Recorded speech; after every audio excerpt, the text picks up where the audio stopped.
الحمد لله وكفى والصلاة والسلام على سيد الرسل وخاتم الأنبياء وعلى آله وأصحابه الذين أوفوا عهدا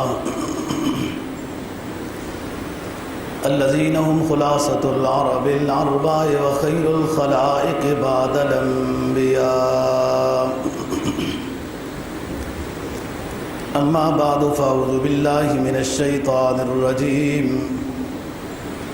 بسم الله الرحمن الرحيم. يا أيها الذين آمنوا اتقوا الله وابتغوا إليه الوسيلة وجاهدوا في سبيله لعلكم تفلحون. قال النبي صلى الله عليه وسلم اللهم بارك لنا رجب وشعبان وبلغنا رمضان. صدق الله العظيم وصدق رسوله النبي الأمي الكريم ونحن على ذلك لمن الشاهدين والشاكرين والحمد لله رب العالمين.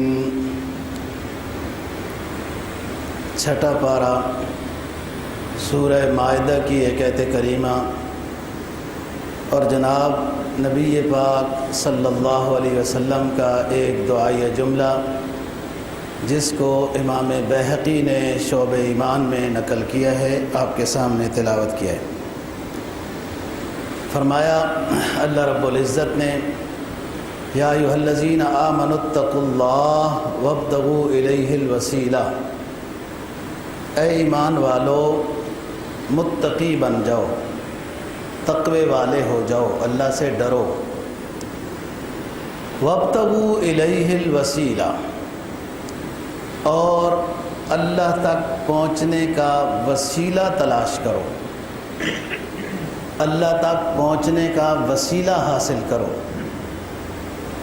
وجاہدوا فی سبیلہ، اور اس کے راستے پہ چلنے میں خوب کوشش کرو. اللہ کے راستے میں، اللہ کے رسول کے راستے میں چلنے میں جاہدوا فی سبیلہ، خوب جہاد کرو، کوشش کرو، محنت کرو، جہد کرو.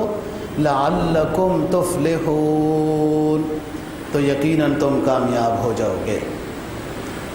جناب نبی پاک صلی اللہ علیہ وسلم کا جو فرمان تلاوت کیا ہے، آپ کا دعائیہ جملہ ہے. جب رجب کا مہینہ شروع ہو جاتا تھا تو آپ یہ دعا فرماتے تھے، اے اللہ برکت عطا فرما رجب کے مہینے میں اور شعبان کے مہینے میں، اور ہمیں رمضان المبارک والا مہینہ نصیب فرما. رجب اور شعبان میں برکت عطا فرما، ہماری صحت اچھی ہو، اس میں بھی عبادت کی توفیق عطا فرما، اور ہمیں ان خوش نصیبوں میں شمار فرما جن کو رمضان نصیب ہو جائے. شعبان کا مہینہ شروع ہے دوستو. آج 10 شعبان ہے. 15ویں شعبان کے بارے میں فی الجملہ فضیلت ہے، اور وہ تقریباً منگل اور بدھ کے شب میں 15ویں شعبان ہے. اسی مناسبت کے ساتھ آج کی گزارشات عرض کرنی ہے. فرمایا اے ایمان والو متقی بن جاؤ. یا ایھا الذین آمنوا اتقوا اللہ، متقی بن جاؤ. تقوی کیا ہے؟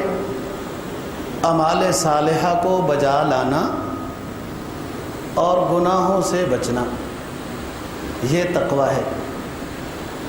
جہاں غلطی ہو جائے توبہ اور استغفار کیے جائے.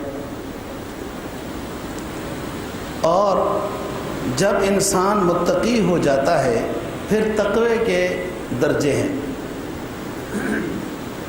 پہلے تو نیکیاں بجا لانا ہی مشکل محسوس ہوتا ہے، پھر ایک درجہ ایسا آتا ہے کہ نیکی کو بجا لانا آسان ہو جاتا ہے، اور نیکی چھوٹ جائے تو مشکل پیش آتی ہے۔ جیسے ایک بندے کو نماز با جماعت تکبیر اولیٰ کی عادت ہے اور اس سے اس کو راحت ہوتی ہے، اب اس کی تربیت ہو چکی ہے، کسی دن اس کی تکبیر اولیٰ رہ جائے گی تو اس کو بخار ہو جائے گا۔ دوسرا درجہ تقوی کا یہ ہے کہ گناہوں سے بچانا ہے، اپنے آپ کو گناہوں سے بچانا ہے۔ جب تک انسان اپنے آپ کو گناہوں سے نہیں بچا پاتا تو یہ ابھی متقی نہیں ہوا۔ اس کی مثال صوفیاء نے اس طرح دی ہے کہ جیسے ایک حوض میں پاک پانی بھی آ رہا ہے اور اسی حوض میں پیشاب بھی آ رہا ہے، تو جتنا عرصہ لگ جائے پاک پانی آتا رہے، وہ حوض کا پانی پاک شمار نہیں ہوگا جب تک کہ اس حوض کو نجاست سے نہیں بچایا جائے گا۔ انسان کی نیکیوں اور گناہوں کی مثال اسی طرح ہے کہ نیکیاں بھی بجا لاتا رہتا ہے، ساتھ گناہ بھی کرتا رہتا ہے، تو متقی نہیں ہوا، بس یہ دونوں کے درمیان میں چل رہا ہے۔ گناہوں سے اپنے آپ کو بچانا یہ بہت ضروری ہے، اسی کو تقویٰ کہتے ہیں۔ شروع میں گناہوں سے اپنے آپ کو بچانا مشکل محسوس ہوتا ہے، پھر جب تربیت ہو جاتی ہے، نیکی اور تقویٰ انسان کی فطرت ثانی بن جاتی ہے، تو پھر کوئی غلطی سے گناہ ہو جائے تو اس کے لیے مشکل ہو جاتا ہے۔ پہلے تو گناہوں کو چھوڑنا مشکل تھا، اب گناہ چھوٹ گئے، کبھی غلطی سے جب کوئی گناہ ہو جائے گا تو یہ بہت پریشان ہوگا۔ انما التوبۃ علی اللہ للذین یعملون السوء بجہالۃ ثم یتوبون من قریب فاولئک یتوب اللہ علیہم وکان اللہ غفورا رحیما۔ بس بجہالۃ، اس نیک بندے سے کبھی نادانستہ طور پر گناہ ہو جائے گا، فوراً توبہ اور استغفار کرے گا، اور اللہ بھی بڑا مہربان ہے، اس کی توبہ اور استغفار کو قبول کر لے گا۔ تو فرمایا یا ایھا الذین آمنوا اتقوا اللہ، تقوی اختیار کرو۔ تقوی بتا رہا ہوں اعمال صالحہ کو بجا لانا، ارکان اسلام کو بجا لانا، اور جو نیکیاں ہیں اوامر ہیں بجا لانا، گناہوں سے اپنے آپ کو بچانا، یہ تقوی ہے۔ جو بھی گناہ ہے، بعض گناہ چھوٹے ہیں بعض گناہ بڑے ہیں، وہ اپنی اصطلاح کے لحاظ سے ہیں، وہ ان گناہوں کی جو فہرست ہے نا، ان گناہوں کی آپس میں جو کیٹیگری ہے اس میں کوئی چھوٹا کوئی بڑا ہے، ہمارے لحاظ سے سب بھی بڑے ہیں، سبھی بڑے ہیں۔ جس کو صوفیاء نے یوں سمجھایا ہے کہ کسی جگہ بازار کے ایک کونے میں چھوٹی سی آگ لگ جائے، چھوٹی سی آگ لگ جائے تو اسے یہ سمجھا جائے کہ چھوٹی سی آگ ہے، چھوڑو جی خیر ہے۔ اگر اس چھوٹی سی آگ کو نہ روکا جائے تو آہستہ آہستہ وہ پورے علاقے کو اپنی لپٹ میں لے لے گی۔ یہ چھوٹے گناہ کی بات ہے۔ ہر گناہ کہ اس کا سزا کی صورت جو ہے وہ آگ ہے، بڑا گناہ بڑی آگ ہے، چھوٹا گناہ چھوٹی آگ ہے۔ تو چھوٹی آگ بھی اگر کہیں لگ جائے اور اسے نہ بجھایا جائے تو بڑی ہو جائے گی، اور جب بجھایا جائے بلکہ ساری مارکیٹ متوجہ ہو جائے گی کہ اس کو بجھانا چاہیے بجھانا چاہیے، ادھر دوسرے کا سٹور ہے ادھر دوسرے کا۔ یہی سمجھداری ہے، یہی عقل مندی ہے۔ تو یہ تو ظاہری دنیاوی آگ کی بات ہے، اخروی آگ اس سے زیادہ ہے۔ قل نار جہنم اشد حرا، قل نار جہنم اشد حرا، کہ جہنم کی جو آگ ہے اس کی تپش کی جو فیصد ہے وہ دنیا کے آگ کے مقابلے میں بہت زیادہ ہے۔ حدیث میں جناب نبی پاک صلی اللہ علیہ وسلم کا فرمان ہے، دنیا میں گرمی کا ہونا یہ جہنم کا ایک سانس کا کچھ حصہ ہے، اور سردی کا ہونا سرد جہنم کی سانس کا ایک حصہ ہے، اور اس سے بچنے کے لیے جو ایک سانس جہنم کا ہے اس گرمی سے بچنے کے لیے کیا کچھ کیا جاتا ہے۔ تو جو ایک نہ ختم ہونے والی زندگی ہے اور جس کی گرمی بھی بہت زیادہ شدت والی ہے، اس گرمی سے بچنے کی بھی فکر کرنی ہے، اور وہ فکر وہاں کا ایئر کنڈیشن، وہاں کے سبززار، وہ یہاں کے اعمال ذکر و اذکار اور استغفار ہیں جو وہاں کے لیے آگ کو بجھائیں گے۔ حدیث میں آتا ہے نا کہ صدقے سے جہنم کی آگ کو بجھاؤ، وَلَوْ كَانَ بِتَمْرَةٍ، بھلے وہ ایک کھجور کا دانہ ہی کیوں نہ صدقے کی توفیق رکھتے ہو، وہ دو، صدقہ کر کے جہنم کی آگ کو بجھاؤ۔ دنیا میں ندامت کے اپنے آنسو بہاؤ جس سے جہنم کی آگ بجھ جاتی ہے۔ ایک بڑے مختصر سے پانی کے قطرے ہوتے ہیں، جو انسان ندامت اور توبہ اور استغفار میں مصروف ہو تو آنکھوں سے نکلتے ہیں، ہوتے تو چھوٹے سے ہیں۔ دنیا میں تو کسی آگ کو، کسی چیز کو یہ نہیں بجھا سکتے، لیکن آخرت کے لحاظ سے جہنم کی آگ کو یہ بجھا دیتے ہیں۔ تو بات کر رہا ہوں تقوی کی زندگی، گناہوں سے بچنا دوستو یہ ضروری چیز ہے، ورنہ نیکیوں کے انبار بھی وہ ضائع چلے جائیں گے، جیسے مثال آپ کو ڈینپ کی دی۔ اور چھوٹا گناہ ہو بڑا گناہ ہو، یہ ہماری نسبت سے نہیں، انسان کی نسبت سے سبھی گناہ خطرناک ہیں۔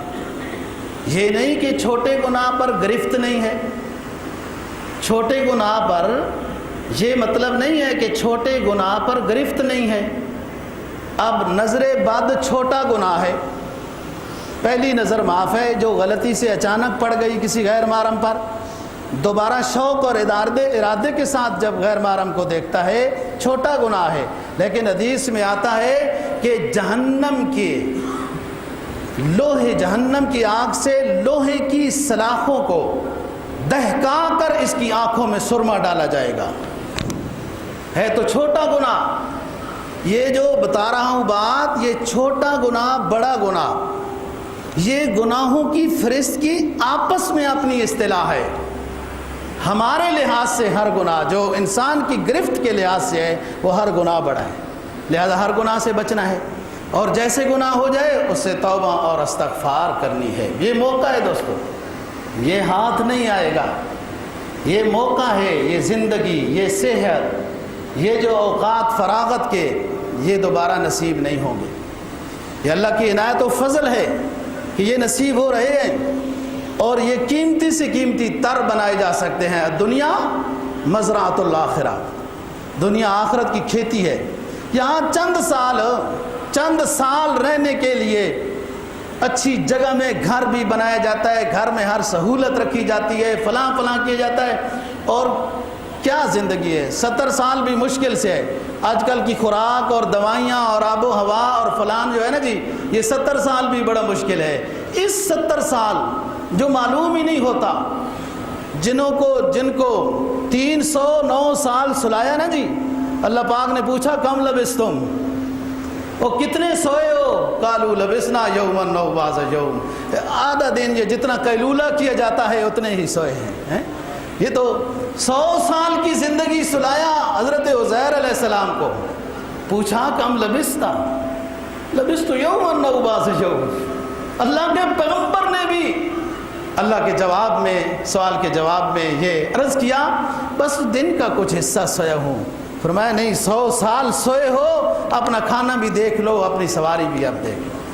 دوستو یہ دنیا کی زندگی مختصر، قرآن اس کو سمجھانے کے لیے جو الفاظ استعمال کرتا ہے وہ کہتا ہے انما هذه الحیات الدنیا لہو و لعب، یہ دنیا کی زندگی لہو و لعب۔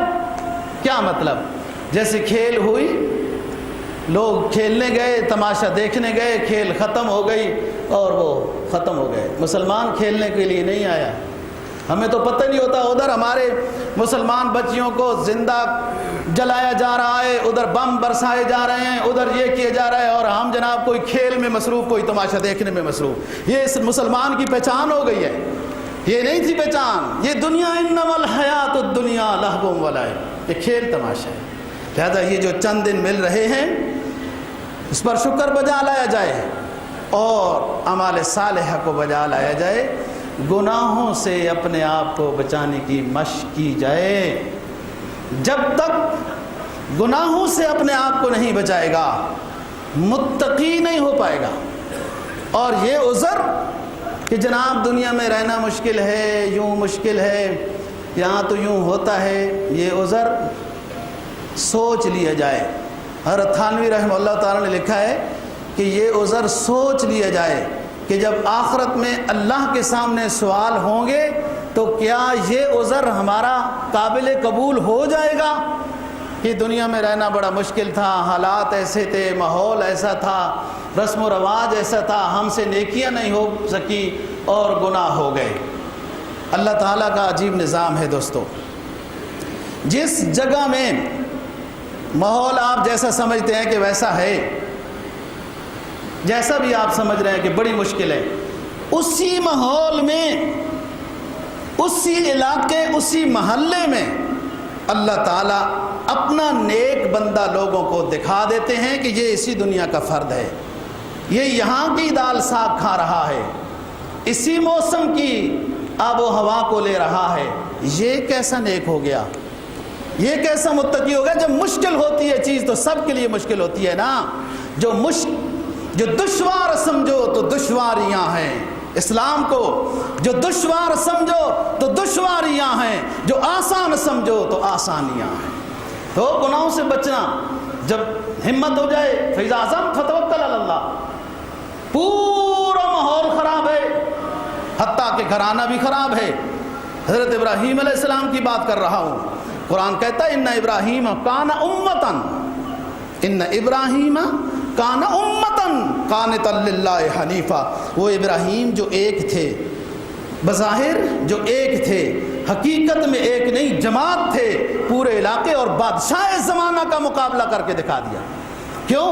ایمان والے کے ساتھ تو اللہ کی مدد ہوتی ہے، اللہ کے رسول کی مدد ہوتی ہے، خصوصی نصرت اور رحمت کے اس میں ڈھانپا ہوا ہوتا ہے۔ تو یہ کیسے کہنا کہ ہمارے لیے اسلام کے اوپر عمل کرنا مشکل ہے؟ گناہوں سے، گناہ تو خود ساختہ ہے، گناہ لوگوں کے اپنے بنائے ہوئے ہیں، اور اسلام اللہ کی طرف سے عطا ہوا ہے۔ جو اللہ کی عطا کردہ چیز ہے اس کے اوپر اللہ کی مخلوق کو عمل کرنا مشکل نظر آتا ہے، اور جو گناہ انسان نے خود ایجاد کی ہوئی ہیں ان کے اوپر عمل کرنا آسان لگتا ہے، اور ان کو چھوڑنا مشکل لگتا ہے۔ کیسی نظام دماغ معکوس ہو چکا اس کا۔ جو ہمارا خالق ہے اس نے جو ہدایات دی ہیں ان پر عمل کرنا مشکل لگتا ہے، اور جو خود بنائے گئے رسم و رواج ان کو چھوڑنا مشکل لگتا ہے۔ جی بات ہے۔ فرمایا ایھا الذین آمنوا اتقوا اللہ وابتغوا الیہ الوسیلہ، ایمان والو متقی بن جاؤ، اللہ والے بن جاؤ، کونوا ربانیین بما کنتم تعلمون الکتاب وبما کنتم تدرسون۔ اللہ والے بن جاؤ، کونوا ربانیین، اللہ والے بن جاؤ، بما کنتم تعلمون الکتاب وبما کنتم تدرسون۔ تمہیں تو اپنے پیغمبر پہ جو کتاب نازل ہوئی اس کو جانتے ہو، گناہوں کو سمجھتے ہو، نیکیوں کو جانتے ہو، نیکیاں جاننے کے باوجود بجا نہیں لا رہے ہو، گناہوں کو سمجھنے کے باوجود ان سے بچ نہیں رہے ہو، کیسے اللہ والے بنو گے؟ یا ایھا الذین آمنوا اتقوا اللہ، ایمان والو متقی بن جاؤ، اور تقوی اختیار کرنے کے لیے وابتغوا الیہ الوسیلہ، اللہ کو تلاش کرنے کے لیے وسیلہ اختیار کرو، اللہ کو راضی کرنے کے لیے وسیلہ اپناؤ۔ وجاہدوا فی سبیلی، اور وہ وسیلہ یہ ہے کہ اس کے اعمال صالحہ بجا لاؤ، اعمال صالحہ کی بدولت لعلکم تفلحون، کامیاب ہو جاؤ گے۔ وابتغوا الیہ الوسیلہ، حضرت قتادہ رحمہ اللہ تعالی وسیلہ کی تعریف کرتے ہیں، تقربوا الی اللہ تعالی بطاعتہ والعمل بما یرضیہ۔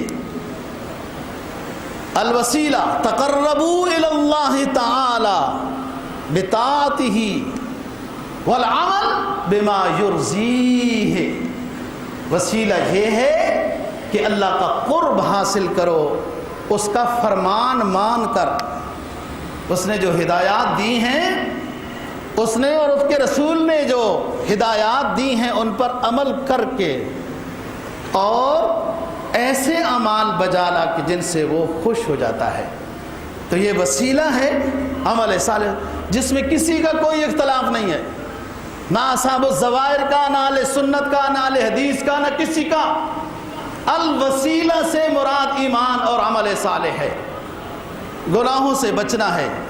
یہ عمل صالحہ آپ کا ایسا وسیلہ ہے، ایسی پونجی ہے، آپ کی ایسی دولت ہے، آپ کا ایسا ذخیرہ ہے جو آپ کے ساتھ ہوگا، قبر میں بھی، آخر میں بھی، آگے بھی ساتھ ہوگا، اور تو سب کچھ رہ جائے گا۔ یا ایھا الذین آمنوا اتقوا اللہ وابتغوا الیہ الوسیلہ، یعنی اعمال صالحہ بجا لاؤ، ایمان کو مضبوط کرو۔ جس طریقے سے وسیلہ اعمال صالحہ کو بجا لانا ہے، ایسے ہی وسیلہ گناہوں سے بچنے کا بھی ہے۔ وہ حدیث یاد کرو جو غار میں پھنس گئے تھے، ہر کسی نے، ایک نے والدین کی خدمت کا وسیلہ دیا، ایک نے امانت داری کا وسیلہ دیا، اور تیسرے، یہ تو دونوں اعمال صالحہ ہوئی ہے نا جی، والدین کی خدمت کرنا عمل صالح ہے، اور امانت داری، خیانت نہ کرنا عمل صالح ہے۔ دو بندوں نے یہ وسیلہ دیا دعا میں، چٹان آگے آ گئی تھی، مشہور حدیث ہے۔ تیسرے بندے نے کیا وسیلہ دیا کہ میرے رب، میں گناہ کرنے میں کامیاب ہو گیا تھا، ہدیے بھی دیے تھے، پیسے بھی دیے تھے، لیکن اس خاتون نے کہا اللہ سے ڈرو، میں نے کبھی زندگی میں ایسا گناہ نہیں کیا، میں صرف یا رب تیرے ڈر کی وجہ سے وہ گناہ نہیں کیا تھا، یہ میری نیکی قبول کر۔ جب اس نے گناہ سے بچنے والا وسیلہ اس شخص نے دیا تو چٹان پوری کی پوری اڑ گئی۔ تو عمل صالح جس طریقے سے وسیلے کا سبب بنتا ہے دوستو، ایسے ہی گناہوں سے بچنا۔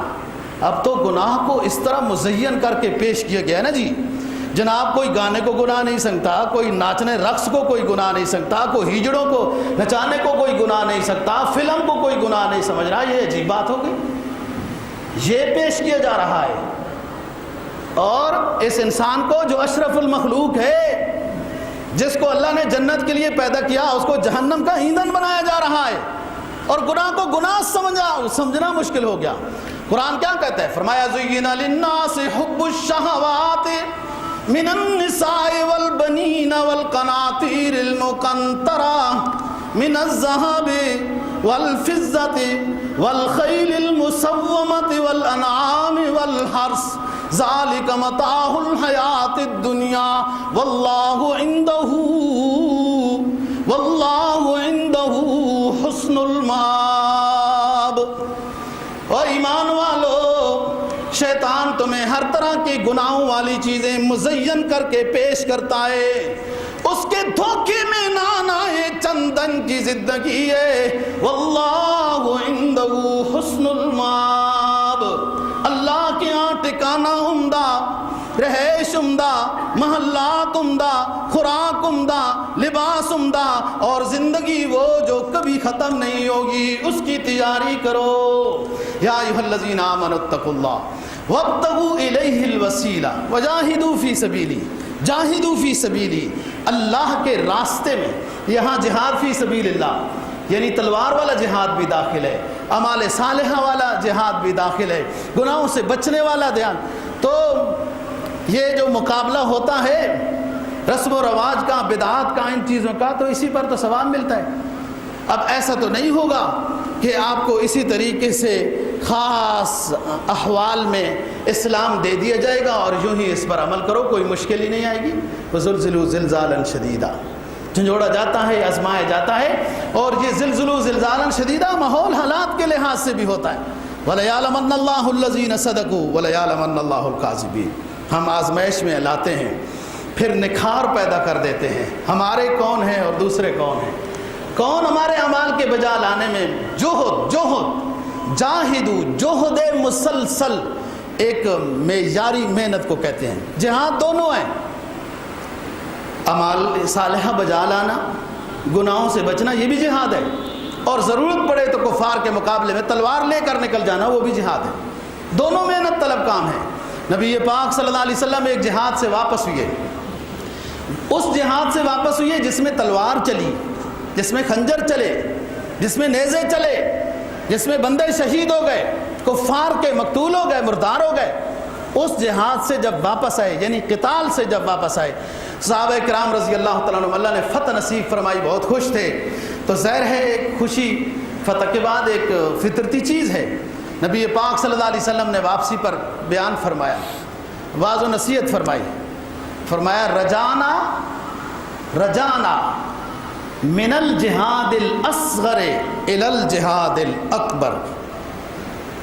میرے ساتھیوں سنو، ہم چھوٹا جہاد کر کے واپس آئے ہیں، اور بڑا جہاد جو نفس کے خلاف ہے وہ جاری ہے۔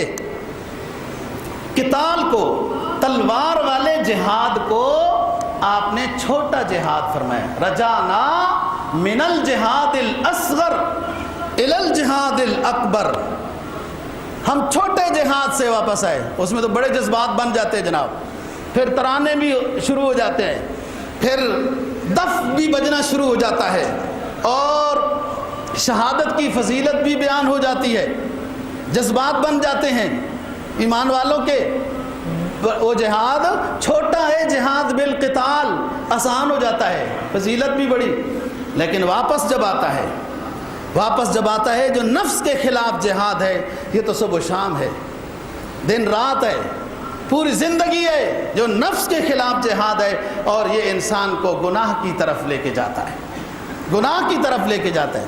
جس کو ہم سنوار رہے ہیں نا جی، بنا رہے ہیں، جس کو راحت دینے کے لیے اچھے کاٹن کے کپڑے، اچھے پنکھے، ایئر کنڈیشن، یہ سارا کچھ، اچھی خوراک، اچھی غذا، فلاں سب کچھ دیا جا رہا ہے اس نفس کو، اور یہ بھی کل ہمارا نہیں رہے گا۔ یہ جسم گواہی خود دے گا، ہر حصہ بدن کا بولے گا، خاموش زباں ہو جائے گی۔ اس وقت کا عالم کیا ہوگا جس آگ کا ایندھن انسان ہو، اس آگ کا عالم۔ قرآن اس کو کئی مقامات پر بیان کرتا ہے، میدان حشر کا منظر نقل کرتا ہے، فرمایا الیوم نختم علی افواہہم وتکلمنا ایدیہم وتشہد ارجلہم بما کانوا یکسبون۔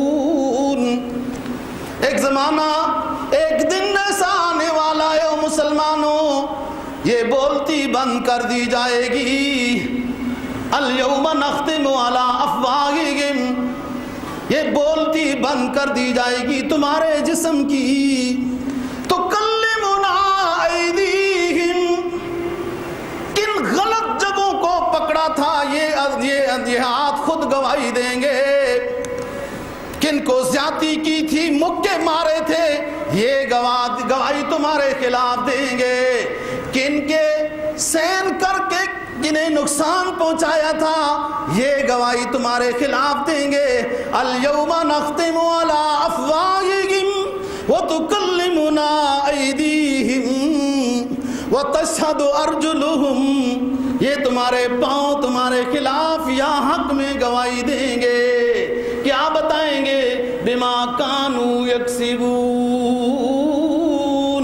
جو اعمال کیے ہیں وہی بتائیں گے، غلط بیانی نہیں کریں گے۔ یا ایھا الذین آمنوا اتقوا اللہ، دماغ میں یہ بات ہو کہ نیکیاں بجا لانا مشکل اور گناہوں سے بچنا مشکل ہے، اس فلسفے کو دماغ سے نکال دو دوستو، اس فلسفے کو، یہ لادینی فلسفہ ہے، اسلام دشمن طاقتوں کا یہ نظریہ اور فلسفہ ہے کہ اس دور میں نیکی کرنا مشکل ہے اور گناہوں سے بچنا مشکل ہے، فلاں مشکل ہے، یہ غلط کام ہے۔ اللہ کے نیک بندے ہر دور میں موجود رہیں گے۔ جب اللہ کے نیک بندے حدیث میں آتا ہے نہیں رہیں گے تو دنیا ختم کر دی جائے گی، دنیا کا مقصد ہی نہیں رہا نا جی۔ ما خلقت الجن والانس الا لیعبدون مقصد ہے زندگی کا۔ اللہ کے بندے ہر دور میں ایسی جگہوں میں، یہ تو آپ کا ملک پاکستان ملک ہے ماشاءاللہ، نیکی پر عمل کرنا کوئی مشکل نہیں، ان جگہوں ان ملکوں میں جہاں بظاہر واقعتاً اگر نیکی پر عمل کرنا مشکل ہو تو وہاں بھی اللہ اپنے نیک بندوں کو دکھا دیتا ہے۔ دنیا دیکھ لے کہ یہاں بھی نیک بندے موجود ہیں، باپردہ خواتین بھی موجود ہوتی ہیں، صوم و صلات والے لوگ بھی موجود ہوتے ہیں، نظر کی حفاظت کرنے والے بھی ایسے لوگ موجود ہوتے ہیں۔ ایسے ماحول میں جہاں واقعتاً بظاہر ایمان والے کے لیے کوئی مشکل کام نہیں ہے، بظاہر میں کہہ رہا ہوں کہ جو مشکل ہے، تو وابتغوا الیہ الوسیلہ وجاہدوا فی سبیلہ، جوہد کرو، یہاں کی محنت ضائع نہیں ہوگی۔ من یعمل مثقال ذرۃ خیرا یرہ، ذرا سی نیکی بھی ضائع نہیں ہوگی۔ ہر وہ نیکی جو بظاہر چھوٹی ہو اس کو بھی نہ چھوڑو، ہو سکتا ہے اسی کی برکت سے مغفرت ہو جائے۔ ہر وہ گناہ جو بظاہر چھوٹا ہو اس کو بھی بجا نہ لاؤ، ہو سکتا ہے وہی ہلاکت کا سبب نہ بن جائے۔ ہمت سے کام ہوتا ہے دوستو، کوئی کام بھی جو ہے ہمت سے، آپ کاروبار کرتے ہیں، صبح سویرے اٹھ کے آتے ہیں، دعائیں کرنے آتے ہیں، دکان ہی نہ کھولیں، گھر ہی بیٹھے رہیں، نہ ہمت کریں، نہ کوشش کریں، کیا ہوگا پھر؟ اسی طریقے سے دفتر میں جاتے ہیں، سارا نظام چیک کرتے ہیں، ٹائم پر آتے ہیں، یوں کرتے ہیں، حاضری لگتی ہے، یہ گھر میں بیٹھے رہیں، پھر کیسے دفتر کا کام؟ یہ بات الدنیا مزرعۃ الآخرہ، آخرت بھی دنیا میں جو عمل ہوگا، نیکی ہوگا، اس کا نعم البدل ہے۔ اللہ پاک جو نیکی کی گھڑیاں عطا کرتے رہتے ہیں ہر روز ہی۔ شیخ سعدی رحمہ اللہ تعالیٰ تو کہتے ہیں نا، ہر شب قدر است گر قدر بدانی۔ اللہ کے ہاں توبہ کی قبولیت کی کوئی ممنوع گھڑی نہیں ہے۔ اللہ کے ہاں توبہ کے لیے کہ فلانے ٹائم پر آپ توبہ نہیں کر سکتے، کوئی ممنوع گھڑی نہیں ہے۔ ہر وقت آپ اپنے رب کو پکار سکتے ہیں، اس لیے تو اس کی شان یہ ہے کہ لا تاخذہ سنۃ ولا نوم، اس کو تو اونگ تک نہیں آتی، اس کے دروازے ہر وقت۔ بیت اللہ شریف کے دروازے کے اوپر، بیت اللہ شریف کی دروازے کے اوپر بھی یہ آیت لکھی ہے، ادعونی استجب لکم، قال ربکم ادعونی استجب لکم، اور وَإِذَا سَأَلَكَ عِبَادِي عَنِّي فَإِنِّي قَرِيب۔ یہ بیت اللہ کے وہ حد تو کہ مشکل ہے، آپ کو ویسے وہ سونے کے تاروں سے لکھا ہوا جو نظر آتا ہے نا وہ ذرا مشکل ہے، لیکن یہ آیتیں لکھی ہوئی ہیں کہ اپنے رب کو پہچاننے کی کوشش کرو، وہ بڑا مہربان ہے۔ کتب ربکم علی نفسہ الرحمہ، رب نے اپنے ذمت اور رحمت نازل کر رکھی ہے، اور رحمت والی آیتیں ہی بیت اللہ شریف کی دیواروں کے اوپر بھی لکھی ہوئی ہے، یہ آپ صلی اللہ علیہ وسلم نے لکھوائی تھی۔ تو بات یہ مبارک گھڑیاں، جو ہر گھڑی مبارک ہے، جو میں شیخ سعدی کی بات کر رہا ہوں، ہر شب قدر است گر قدر بدانی، ہر رات لیلۃ القدر کی فضیلت والی رات ہے۔ اگر آپ کے پاس ٹائم ہو اس میں نیکی بجا لائیں، صدق کے دل سے توبہ کریں، تو جس گھڑی جس رات کو آپ کی توبہ قبول ہو گئی، آپ کے لیے تو وہی لیلۃ القدر ہے نا جی، وہی قیمتی رات ہے جس میں ہماری مغفرت ہو گئی، لیلۃ القدر وہی ہے۔ لیکن اس کے علاوہ بھی اللہ پاک ہر کچھ دنوں بعد اچھی راتیں، اچھی گھڑیاں عطا فرماتے ہیں کہ یہ غافل چلو عام دنوں میں میرے در پہ نہیں آیا، تو ان خاص گھڑیوں میں آ جائے، میں تو معاف کرنے کے لیے تیار ہوں۔ ہم تو مائل بکرم ہیں، کوئی سائل ہی نہیں، ہم تو ہر وقت دینے والے ہیں۔ اس کی شان یہ ہے، وہ غفار ہے، غفار۔ یہ غفار صفت مشبہ مبالغہ کا صیغہ ہے، یعنی ایسا غفار ہے کہ اس کے مقابلے میں کوئی غفار ہے ہی نہیں۔ کسی دنیا میں کسی پر زیادتی ہو جائے وغیرہ، اس سے معافی مانگو، ہو سکتا ہے وہ کچھ باتیں کرے گا، کچھ یوں کرے گا۔ اللہ پاک ایسا غفار ہے کہ گزشتہ کہانی بولے گا بھی نہیں، کچھ بھی نہیں، رحمت سے نواز دے گا۔ یہ گھڑیاں جس میں 15ویں شعبان یا آگے رمضان کی ہر رات ہر دن، پھر آگے حج کے ایام شروع ہو جاتے ہیں، یا ہر شب جمعے کی پوری گھڑیاں خطبے کے لحاظ سے دیگر یہ ساری دعا کی قبولیت والی گھڑیاں ہیں. عصر کے بعد جمعے کی پورا دن جمعہ، شب جمعہ، 15ویں شعبان ابھی اگلے جمعے سے پہلے آئے گی. دوستو اس میں بھی افراط اور تفریط ہو گیا ہے. بعض رات نے جو شب برات ہے جس کو 15ویں شعبان کو کہا جاتا ہے، بالکل ہی اس کی فضیلت کا انکار کر دیا ہے. یہ بھی غلط ہے. فی الجملہ 15ویں شعبان کی فضیلت ثابت ہے، اور بعض راتیں اس میں بہت کچھ لازم کر دیا ہے، حتیٰ کہ حلوہ بھی لازم کر دیا ہے. میں یہ سمجھتا ہوں یہ کیوں لوگ ہر چیز میں حلوے کو لازم کرتے ہیں. جو بہت کچھ 15ویں شعبان میں ڈال دیا جس کا ثبوت نہیں ہے. یہ اس کنارے پہ پہنچ گئے. اور ایک اور کنارہ ہے جو اپنے آپ کو بڑا محقق سمجھتے ہیں، وہ اس کنارے پہ پہنچ گئے کہ 15ویں شعبان کی کوئی فضیلت نہیں ہے اور انکار کر دیا ہے. دوستو ایسی بات نہیں ہے. فی الجملہ 15ویں شعبان کی فضیلت ثابت ہے. جناب نبی پاک صلی اللہ علیہ وسلم کا فرمان ہے کہ میرے پاس جبرائیل آئے، مجھے یہ بتایا کہ اللہ تعالیٰ 15ویں شعبان میں بہت زیادہ بے شمار لوگوں کو جہنم سے آزاد کر دیتے ہیں، ان کی مغفرت کر دیتے ہیں. پھر مثال میں یوں آپ نے فرمایا کہ جیسے بنو کلب کی بکریوں کے بال ہیں، اس سے بھی کہیں زیادہ اللہ تعالیٰ گنہگاروں کی مغفرت کر دیتے ہیں جو مغفرت چاہتا ہے. عرب میں قبیلے بنو کلب کی بکریاں بہت زیادہ ہوتی تھی. اب بھی بکریاں اونٹ بہت زیادہ ہوتے ہیں. بنو کلب کی بکریاں بہت زیادہ ہزاروں میں، ان کے بالوں سے بھی زیادہ گنتی میں اللہ تعالیٰ 15ویں شعبان میں گنہگاروں کی مغفرت کرتے ہیں جو گنہگار مغفرت طلب کرتے ہیں. اسی حدیث کا حصہ ہے لا ينظر اللہ تعالی الى مشرک ولا الى مشاہن ولا الى قطع رحم. اس رات میں اس طرح کے لوگوں کی مغفرت نہیں ہوگی مگر پہلے اپنے ان گناہوں کی معافی کر آ کے آئیں. ان مبارک گھڑیوں میں مشرک کی مغفرت نہیں ہوگی. کینے والے شخص کی جو دوسرے کے بارے میں کھوٹ رکھتا ہے، مجھے فائدہ ہو نہ ہو اس کا تو نقصان ہو، خطرناک مرض ہے دوسرے کے بارے میں برائی سوچنا، کینہ ور، اس کی مغفرت نہیں ہوگی. انسان کی پہچان یہ ہے دوستو، خیر الناس من ینفع الناس.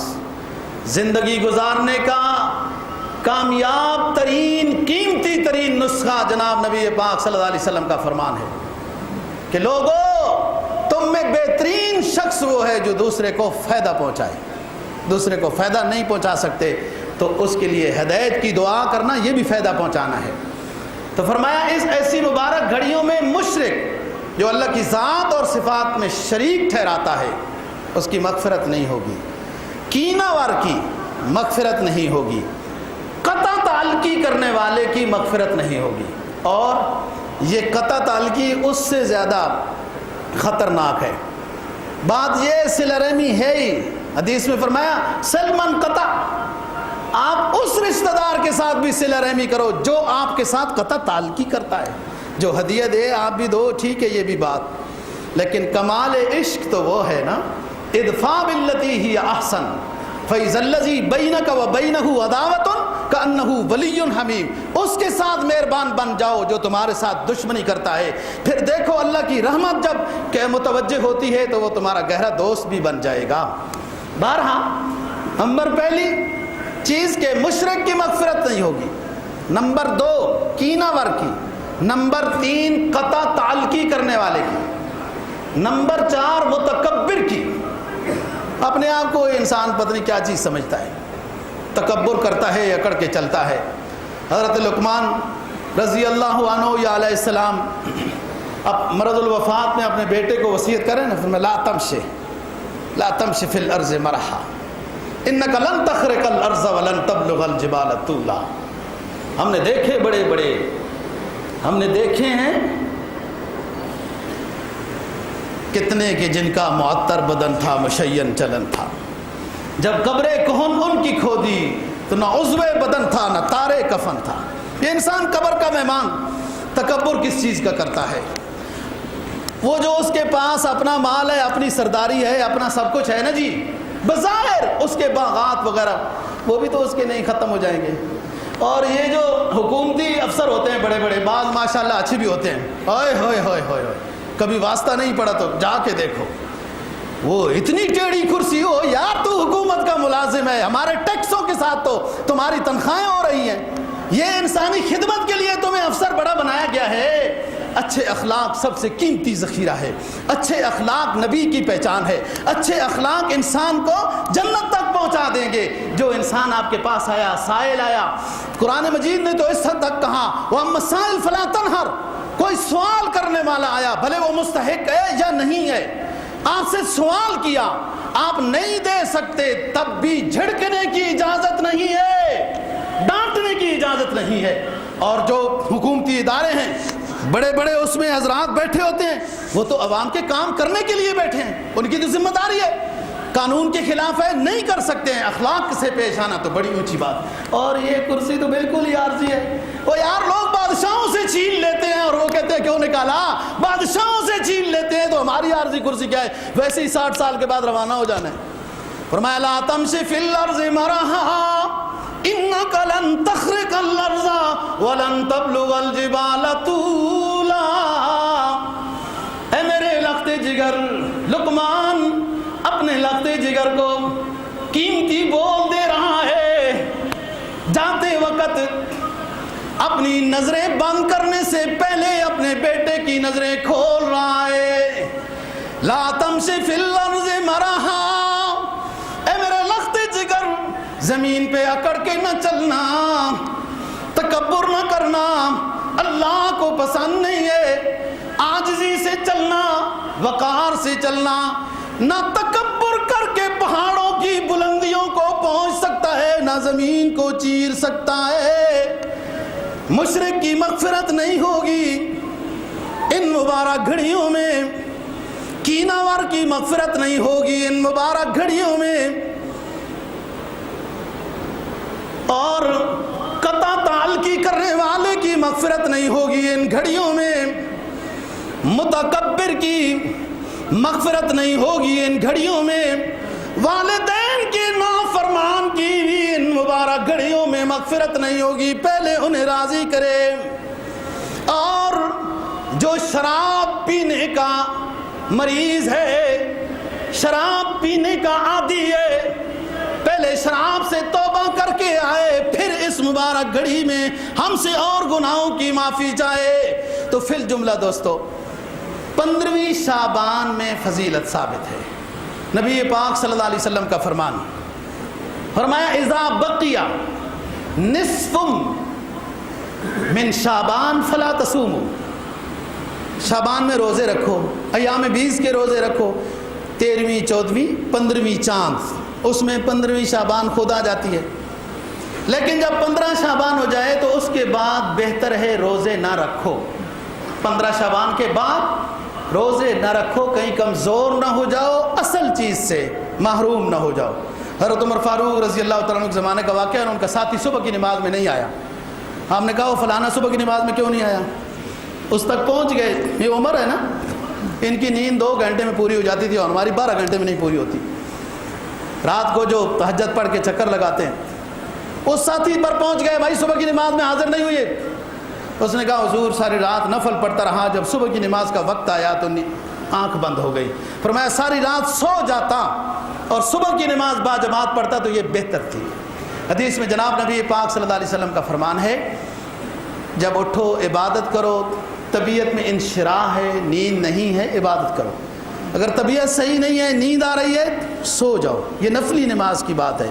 ایسا نہ ہو کہ اس حدیث کو آج کا دانشور مسلمان کہیں صبح کی نماز میں ہی نہ فٹ کر دے کہ مولوی صاحب نے کہا تھا جب نیند آ رہی ہو تو سو جایا کرو، یہ فرائض کی بات نہیں ہے، یہ نفل نمازوں کی بات ہے۔ جب رات کو تہجد کے لیے یا نفلوں کے لیے آپ اٹھو، طبیعت صحیح نہیں ہے، دن کو تھوڑا کام کرے، رات کو جلدی سوئے، تو بات یہ ہے دوستو فی الجملہ عبادت کرنا۔ علامہ ابن تیمیہ جیسے مشدد علامہ ابن تیمیہ رحمہ اللہ تعالیٰ بڑے متشدد تھے.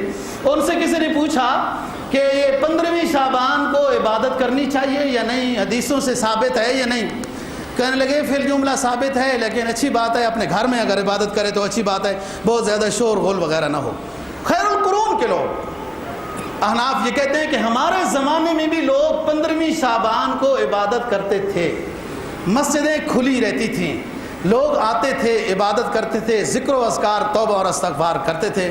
جناب نبی پاک صلی اللہ علیہ وسلم کا وہ عمل جو حضرت عائشہ کہتی ہیں میں نے رات کو گم پایا سرکار دو جہاں صلی اللہ علیہ وسلم کو اپنے بستر پر, میں باہر نکلی, میرے دل نے یہ خیال کیا, دیکھو لوگ کتنے انصاف والے ہیں کہ جو دل میں خیال آیا کہ یہ اپنی دوسری بیگم کے پاس کہیں نہ چلے گئے ہوں, یہ بھی ساتھ حدیث میں ذکر کر دیا. انصاف دیکھو بھائی, حالانکہ یہ بات اپنے خلاف ہے, حضرت عائشہ کے خلاف ہے یہ بات. میں جب اٹھی میں نے اپنے بستر پہ سرکار دو جہاں صلی اللہ علیہ وسلم کو نہیں پایا, میں اٹھ کے چل پڑی. میرے خیال میں یہ آیا کہ کئی دوسری خاتون کے پاس چلے گئے ہوں, لیکن مجھے چلنے کی کوئی آواز آئی تو آپ جنت البقیع کی طرف جا رہے تھے. آہستہ آہستہ میں بھی پیچھے پہنچ گئی. آپ جنت البقیع میں دعا کر رہے تھے, اب میری امت کی مغفرت فرما یا رب, میری امت کی مغفرت فرما. آپ نبی پاک صلی اللہ علیہ وسلم کی پوری زندگی پڑھ کے دیکھیں دوستو, جہاں کہیں بھی آپ نے دعائیں کی وہاں مین اور مرکزی دعا یہی ہے, یا اللہ میری امت کو ہلاک نہ کرنا, میری امت کو ہدایت دے, میری امت کی مغفرت فرما,